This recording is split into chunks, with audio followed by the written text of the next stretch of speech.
વાલમપરા પ્રાથમિક શાળાના બાલવાટિકાના બાળકો દ્વારા બાળવાર્તા પ્રસ્તુત છે ઊંટ અને શિયાળ. અમે વાલમપરાના પ્રાથમિક શાળામાં ભણી રહ્યા છીએ. બાલવાટિકામાં ઘણું બધું જંગલ હતું. એમાં ઊંટ અને શિયાળ રહેતું હતું.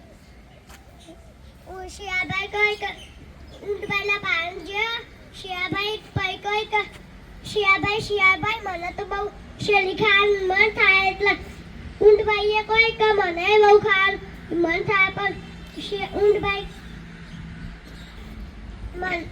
મને તો શિયાળભાઈને મન થાય શેરડી ખાવાનું. તે શિયાળભાઈ ઊંટભાઈના પાસે જઈને કહે કે ઊંટભાઈ મને તો બહુ શેરડી ખાવાનું મન થાય. તે શિયાળભાઈએ ઊંટભાઈ કહે કે મને શિયાળભાઈ ખાવાનું મન થાય. પણ આટલા ચોઈસ ને તે શિયાળભાઈ કહે કે આ કોઠે પેલા કોઠો હશે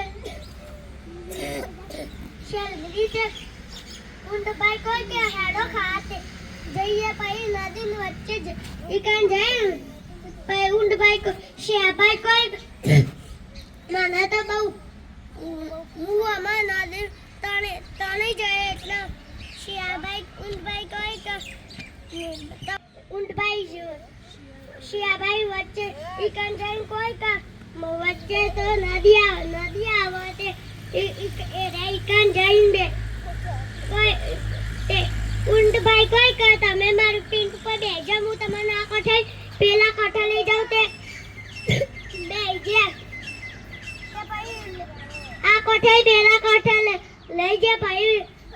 પછી શેલિંગ ઈકાન જઈને ઊંટભાઈ ખેતરના માલિક પંદા જઈને થોડી શિયાળભાઈ શેલી ખાઈને ધરાઈ જાય. પછી કહે કે મને તો ભૂખવાનું મન થાય. તે ઊંટભાઈ કહે કે મને તો તમે ભૂખશો તો ખેતરનો માલિક જાગી જાય. તે વાત મોનીના ભૂખવા માંડ્યા. તે ભાઈ ખેતરનો માલિક જાગી જાય. શિયાળભાઈ જાગી જાય ને ઊંટભાઈના માર પડી પગ ફસાઈ ગયો. તે ઊંટભાઈના ખેતરનો વાત મોનીના ખેતરનો માલિક જાગી જાય.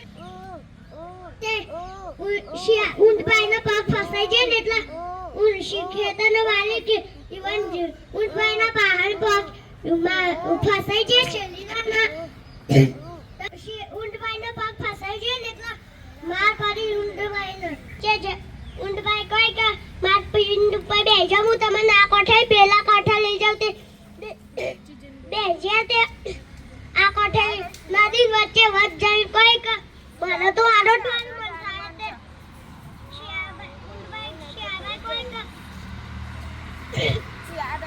શિયાળભાઈ કહે કે ઊંટભાઈ કહે કે મને તો આરોટવાનું મન થાય. તે શિયાળભાઈ કહે કે મને તો તમે આરોટશો ને તો હું ડૂબી જાય. એટલે ઊંટભાઈ નદીની વચ્ચે ઊંટભાઈ જતા ખબર પડી ને મજા આવી ને. અમે શિયાળની ઊંટભાઈની વાર્તા બોલ્યા.